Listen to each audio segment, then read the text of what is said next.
Maracanã, Maracanã, Maracanã, Maracanã,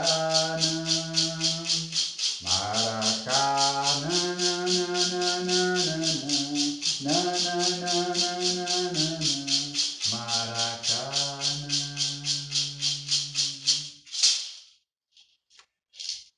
Essa história conta o caminho da minha ancestralidade.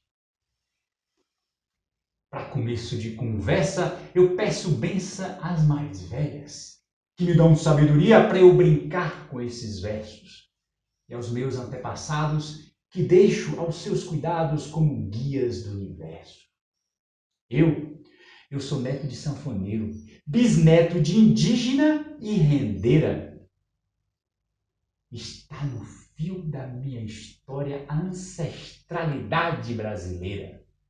Em Dom Basílio fui gerado à luz do candeeiro pegado pelas mãos de uma parteira. Um louvor às mães de santo, curadores, congadeiros, pajés, artesões, sambadoras, sanfoneiros, repentistas e rendeiras, furiões e capoeiras, mestras, griots brasileiras. O mestre, ele é a raiz e o griot é a sua rama, já dizia mestre Dunga, um sábio curador de fama. Tradição é uma vivência. Quando ela junta com a ciência, cultura que se proclama.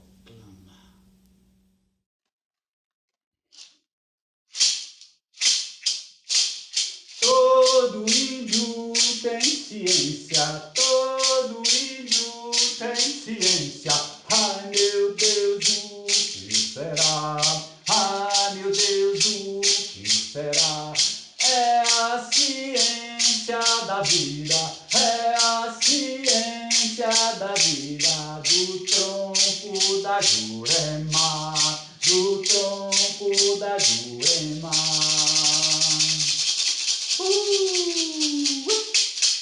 Hey.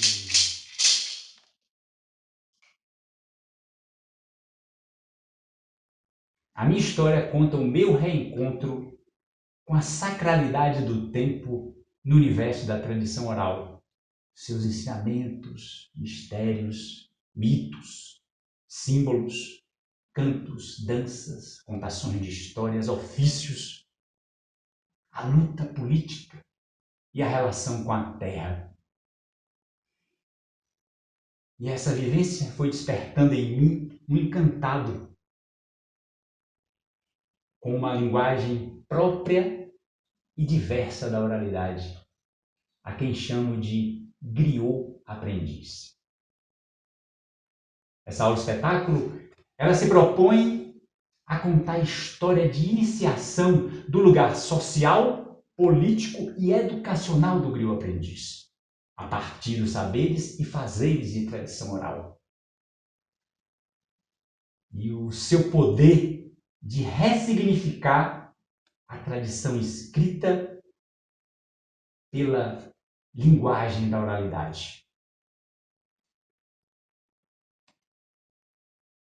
Relacionando com a minha história de vida e associando o vínculo com a ancestralidade e a expressão da identidade na construção do educador, do contador de história, do comunicador social e do mediador político.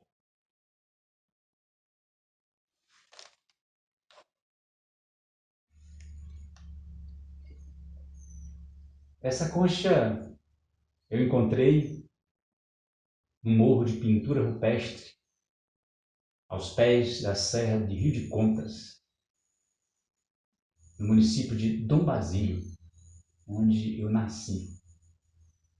Dom Basílio fica ao sul da Chapada Diamantina, a 600 quilômetros da capital de Salvador. É ex-distrito de Livramento de Nossa Senhora e de Rio de Contas. E Rio de Contas foi uma comunidade e depois uma cidade que surgiu no período da Corrida do Ouro, período de interiorização do Brasil, época em que muitas terras das comunidades e dos povos originários eram invadidas pelos brancos colonizadores. Em 1963, Dom Basílio se emancipou, tornou-se cidade, e em 1969 eu vim ao mundo.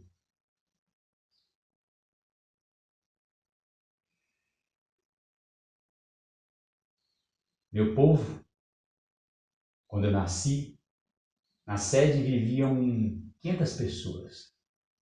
Era uma cidade de agricultores e agricultoras, lavradoras, lavradores, ribeirinhas.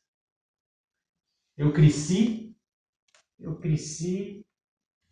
vendo os ternos de reis, as danças de catira, samba de roda.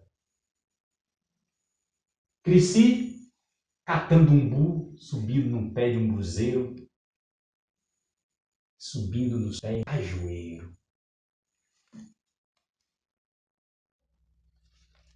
E quando a gente era criança, a gente cantava essa cantiga pelas ruas de Dom Basílio.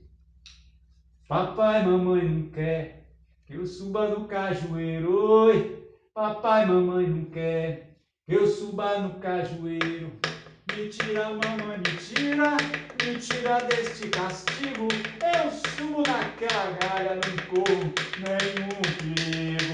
Eu quero chupar caju, não tenho nenhum dinheiro. Me deixa, mamãe, subir na galha do cajueiro.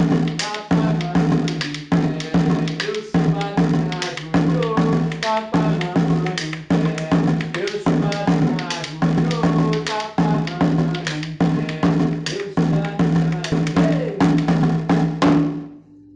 É assim que a gente brincava nas ruas, cantando, jogando e pulando. As aprendizagens e os diálogos com os saberes e fazeres ancestrais e de tradição oral são os principais referenciais teóricos dessa aula de espetáculo. Fios que teceram a iniciação do bioaprendiz e o seu lugar político, social e educacional. Peço a benção às mestras e mestres griots de tradição oral com quem convivi e com quem ainda convivo. Esse canto do Maracanã eu aprendi com Urutau Guajajara, numa roda de formação da pedagogia griot no Rio de Janeiro. O canto de Jaci, e todo índio tem ciência, eu aprendi com o cacique Itajibá Tupinambá e a educadora Nádia Cauã Tupinambá, da aldeia Tucum, Olivença, território Tupinambá.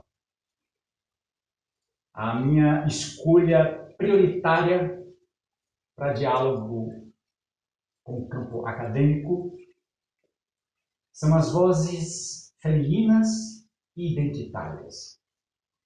E tem relação com a minha aprendizagem, com as aprendizagens que me formam no lugar de aliado pela resistência e pela afirmação no enfrentamento epistemológico diante do patriarcado e do racismo. Peço bênção à mais velha e à Lorixá, Mãe Estela de Oxóssi, que afirma a importância da escrita, mas diz da sacralidade da fala, da palavra para um iniciado. Dialogo e peço permissão a uma mineira, professora Conceição Evaristo, com quem dialogo com o que ela chama de escrevivência, que é uma ferramenta metodológica que referencia a escrita a partir do vivido e com as concepções éticas e de compromisso com a existência. Saúdo também os povos originários, Márcia Mura, da etnia Mura, das margens do Rio Madeira, da Amazônia, e dialogo com Márcia Mura e me identifico com as suas inquietações diante das inversões de paradigmas em relação aos conceitos clássicos da academia e da sua afirmação da escrita diante da oralidade vivida e da sua convivência na comunidade. Chama eu, chama eu, chama eu, Angola, chama eu.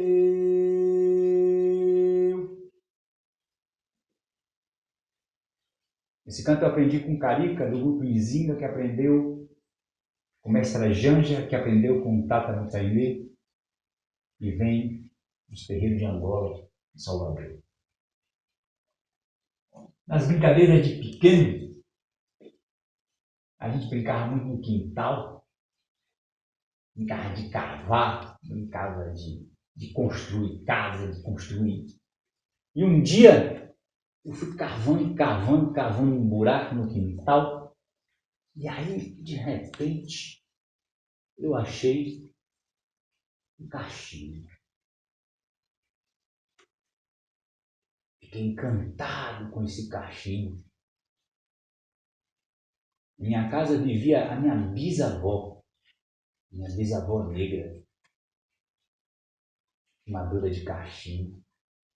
Então eu peguei aquele cachimbo e saí correndo para minha bisavó e entreguei. Minha avó recebeu, olhou para aquele cachimbo e disse para mim: vai menino, vai brincar. Isso aqui é coisa de gente grande. Na minha memória, o cachimbo da minha avó, da minha bisavó, que nunca mais o vi novamente. Até minha mãe, há pouco tempo, contar que está com ela.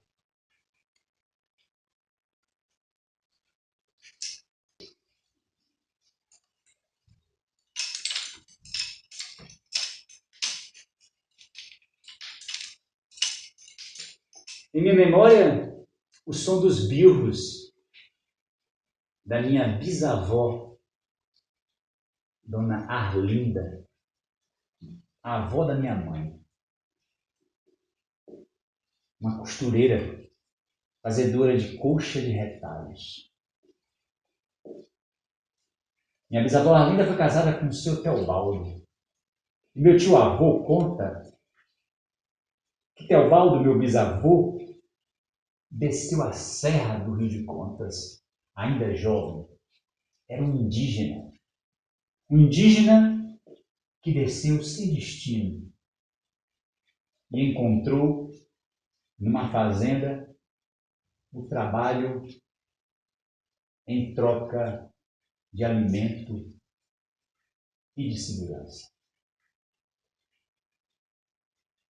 Meu bisavô indígena assim cresceu e se tornou um tropeiro e casou com a minha bisavó Arlinda. Meu avô paterno, pai do meu pai, era um sanfoneiro de oito baixo. Supinha, o nome dele. era um comerciante. Ele comprava farinha nas feiras e vendia para outras localidades.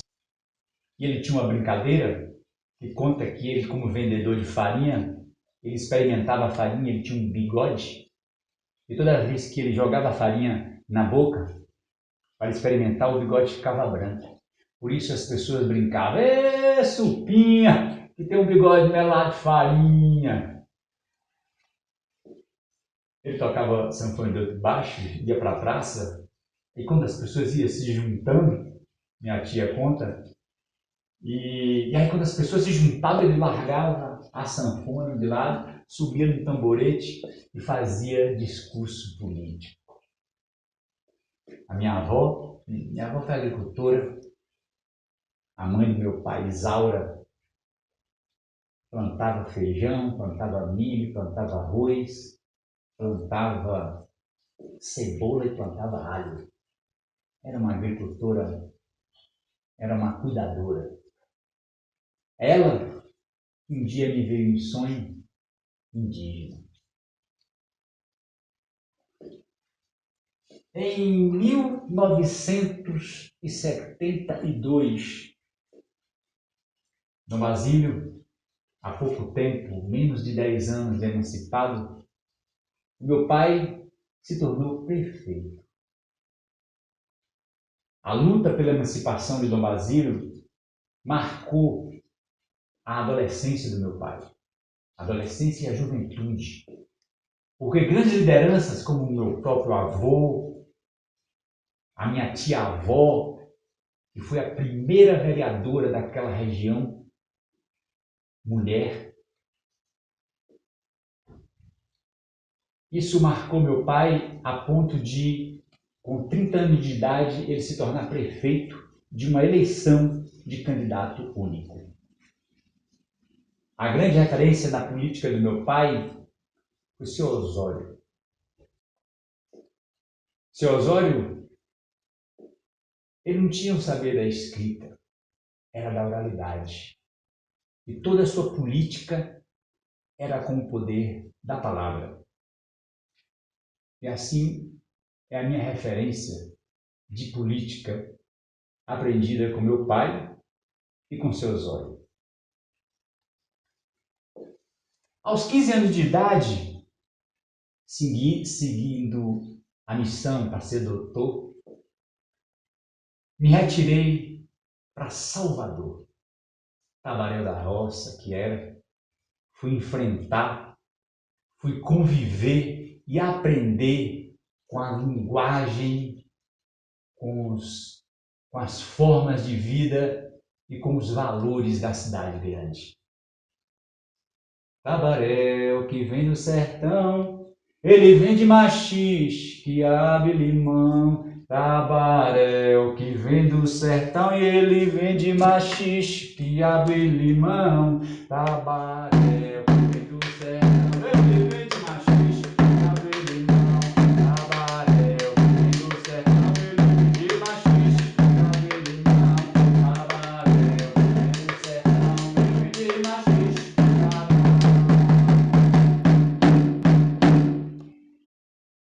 85, 86, 87, o Brasil vivia um movimento pela Constituinte, pela Constituição Cidadã. O Brasil vivia o seu momento de transformação e afirmação da democracia através da escrita de uma Constituição.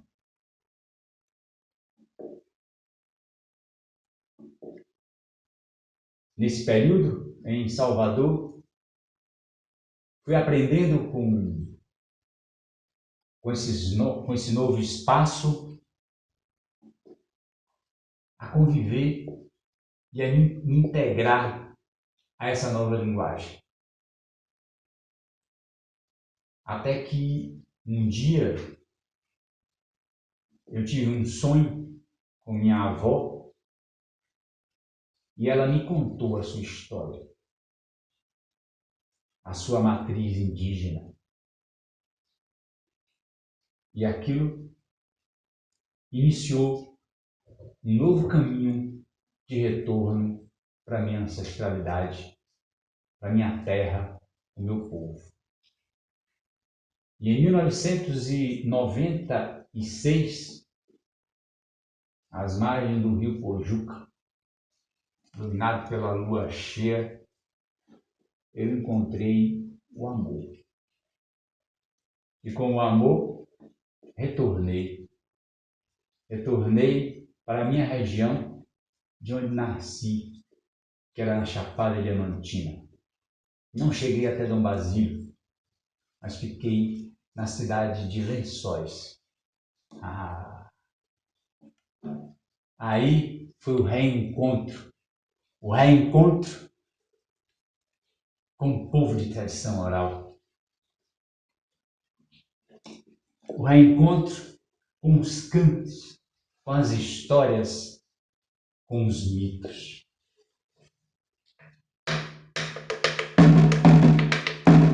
Minha pomba Juriti, minhas abelê, quem não tem amor é melhor morrer. Minha pomba Juriti, minha pomba Juriti, minhas abelê, quem não tem amor é melhor morrer. Minha pomba Juriti.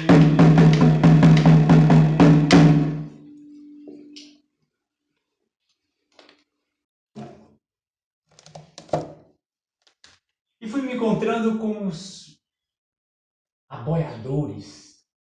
Aboiadores. Ô gavião peneira, ô ia, ia lá em cima do lajedo, ô ia, ia. Eu vou buscar o meu amor, ô ia, ia, que sozinha ela tem medo, ô ia, ia. Eu me sentia encantado, me sentia guiado por uma estrela muito brilhante. A estrela mais brilhante do céu, Sirius. E em 1997 nasce o meu primeiro filho com Lília Pacheco, Ciro. Permissão, a mãe Rosa, do Terra de Reis, da comunidade quilombola do Remanso, que me ensinou esse canto.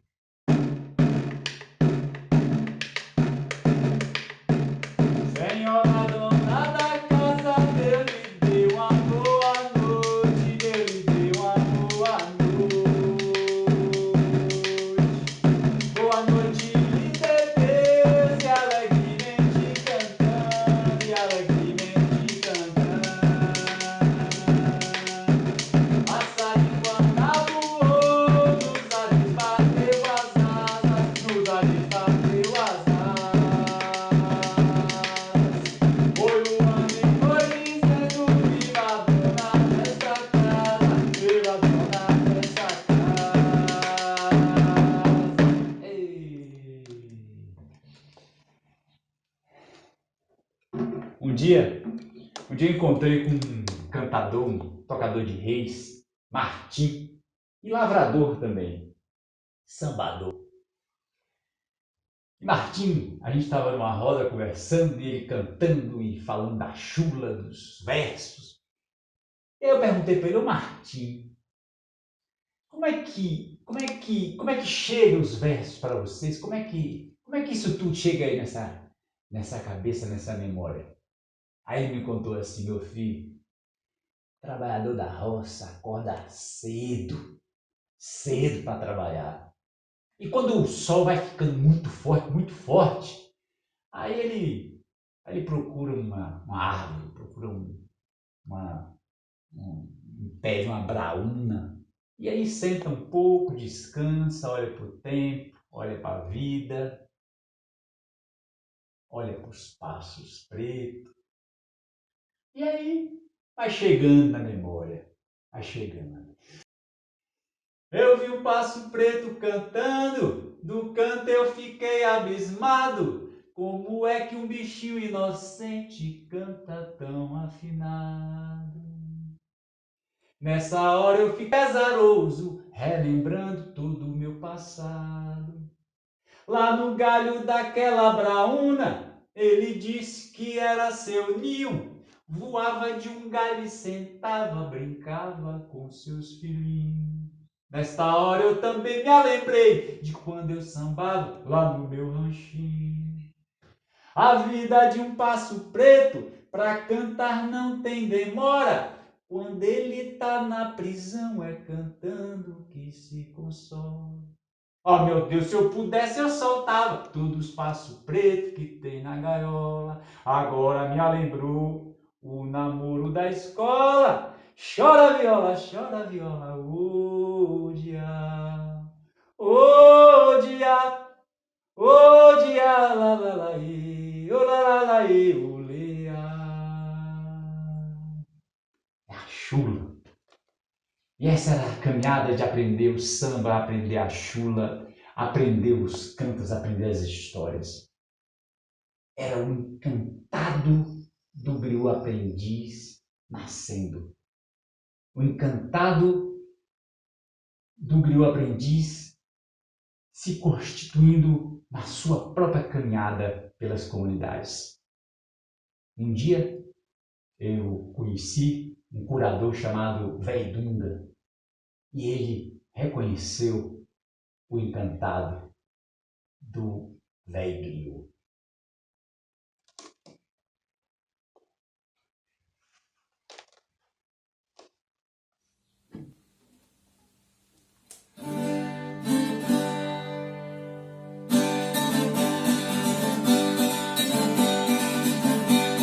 Eu ia passando foi de Maria lá no bebedouro. Oi, ai, ai, meu chapéu caiu. Oi, Maria, meu amor banhou. Oi, ai, ai, ei. Ah, 7 são 14. Oi, Maria. Mais 7, 21.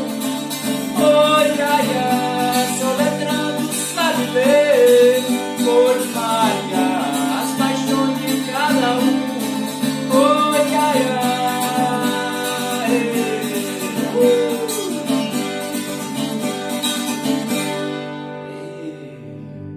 e o Véi Griot foi nascer. Caminhava por uma comunidade, aprendia uma história. Caminhava por outra, aprendia a história e já levava a história da comunidade anterior. Foi construindo essa rede de histórias e de histórias de vida dessas comunidades. E em paralelo, foi nascendo o Grão de Luz, aí uma entidade social de educação que trabalhava com criança e que trabalha até hoje, adolescente e jovens.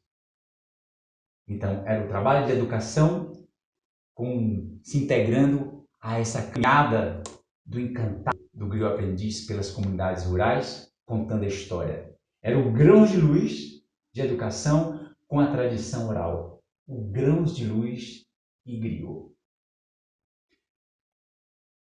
E no Grãos de Luz foi nascendo a pedagogia Griot, criada por Lília Pacheco, que tem eu como coautor.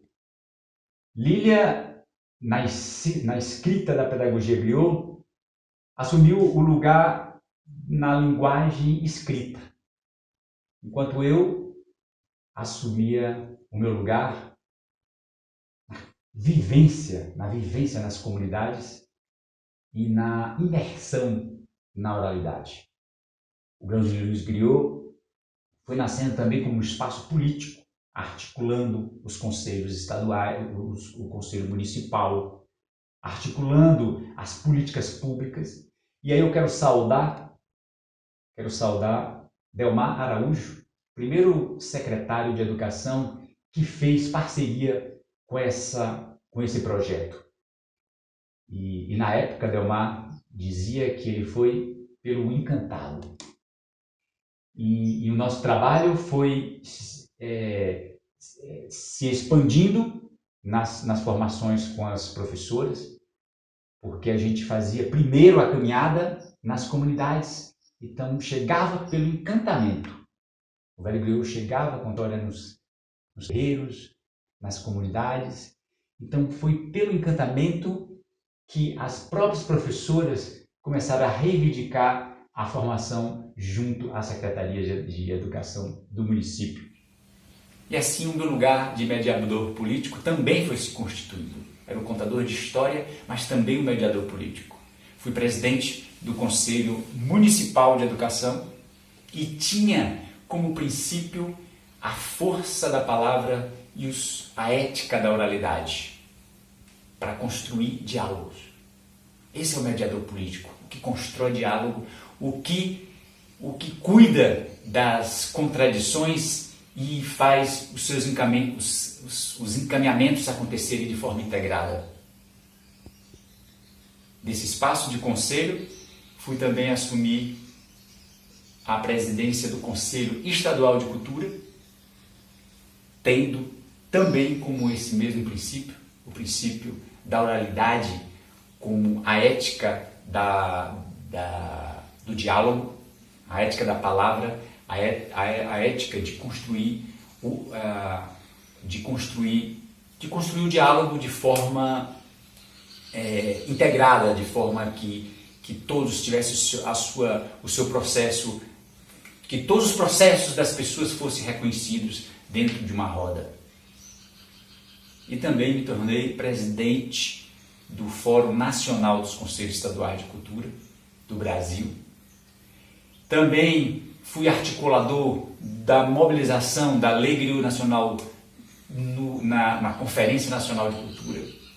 Então, era o mediador político acontecendo em várias ações políticas no Brasil e o contador de história na comunidade e o encantado do Griot aprendiz acontecendo nas escolas, junto com as mais velhas, junto com os mais velhos, aprendendo a diversidade das nossas tradições. Esse foi o meu reencontro com a tradição viva no terreiro. Em 1999, Lília estava grávida do nosso segundo filho. E com 5 meses de barriga, ele veio em sonho e pediu o seu nome, Tainá Reca. No dia do parto, no momento que antecedia o parto, em um momento de descanso, me veio um encantado indígena. E eu passei a entender que o meu reencontro com a ancestralidade dos povos originários estava ali acontecendo. A mata está libertando e as guerreiras estão voltando. A mata está libertando e as guerreiras estão voltando. Na sombra do Uricuri, os guerreiros estão aqui. Na sombra do Uricuri, os guerreiros estão aqui. E eu fui me reencontrando com a caminhada indígena. Um dia, Nádia Cauã me entregou esse colar. Nádia Cauã Tupinambá disse que esses dentes eram dentes de cavalo e que ela só dava de presente às pessoas que ela reconhecia como guerreiros lutadores.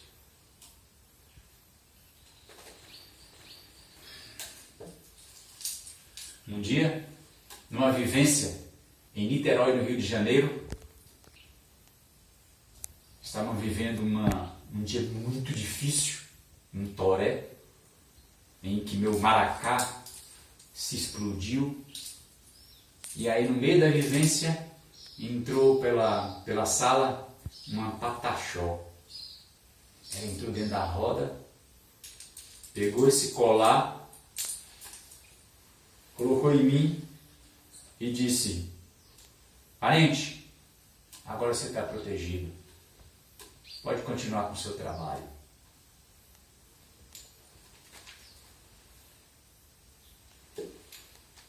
La Paz, Bolívia, estávamos numa grande conferência de afirmação e de luta política, do lugar dos povos tradicionais nas políticas culturais.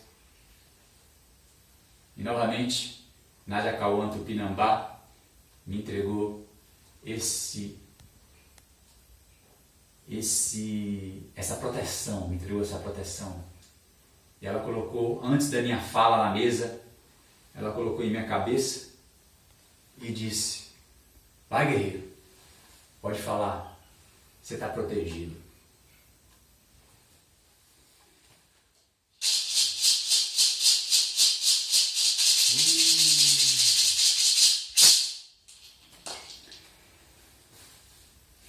Para a minha caminhada de aprofundar o que era griot, porque a gente fala o que é griot, a gente tinha referência no griot, no transmissor oral, o guardião da palavra da África do Oeste, um termo que nasceu integrando mais de 10 países da África do Oeste. Um termo que tinha referência ao dieli, ao sangue que circula. Então o griot chegou para a gente compreendendo esse lugar da pessoa de tradição oral numa comunidade, mas também pelas forças espirituais, principalmente do Velho Dunga, que sempre referenciava essa palavra como uma palavra sagrada. Mas em 2007, para buscar aprofundar os saberes do griot, eu fui até o Mali, África, onde convivi e vivenciei uma iniciação na sabedoria de tradição griot com uma família tradicional chamada Dieli Mori Diabaté e a sua companheira e uma griot também, Makuiaté. Vivi muitos rituais. O primeiro de receber a roupa, essa roupa de griot, de reconhecimento na família. O segundo, de entregar o ouro. No saber na tradição griot, quando se quer reconhecer a mestra ou o mestre, se faz uma oferenda e entrega o ouro e pede para ser iniciado. E assim eu fiz, entreguei a Dieli Mori Diabaté e a Makuiaté o ouro, para que simbolizasse a minha relação de mestre e mestra e de um iniciado.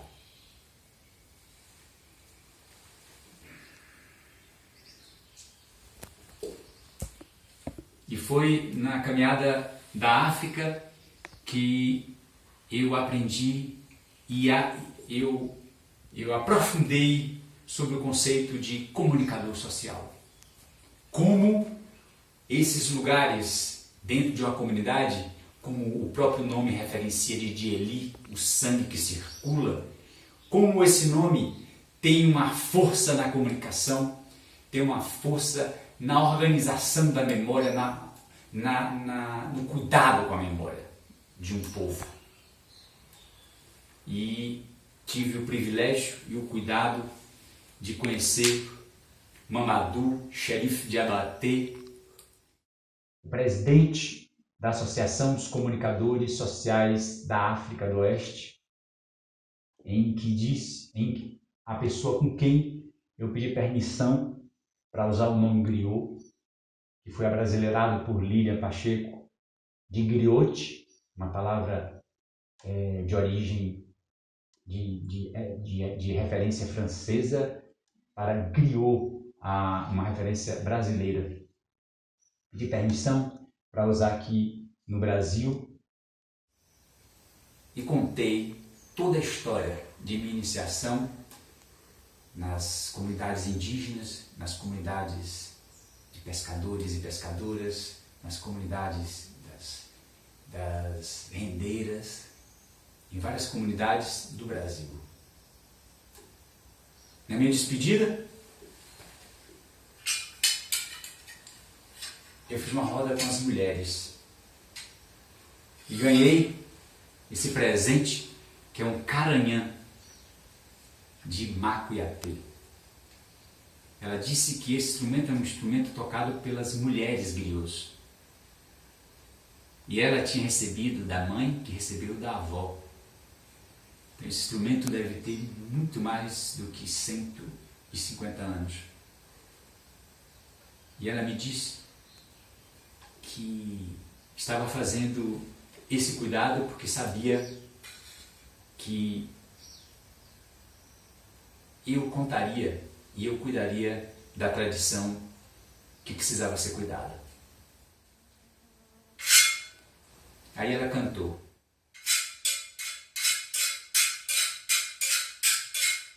Denkadio mogodu de antinala, Denkadi samanuara mogodu de antinala, Denkadio mogodu de bochena, Denkadi samanuara mogodu de bochena.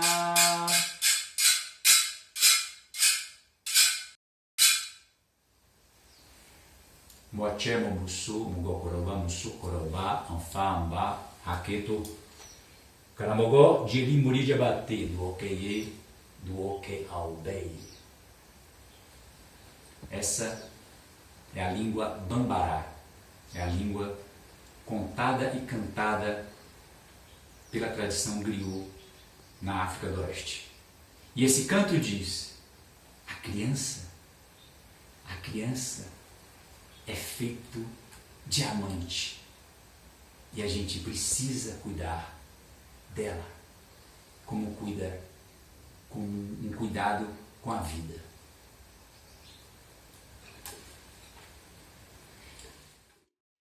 É hora da viagem, é hora da viagem. Eu já vou me embora, morto de saudade. Eu já vou me embora, morto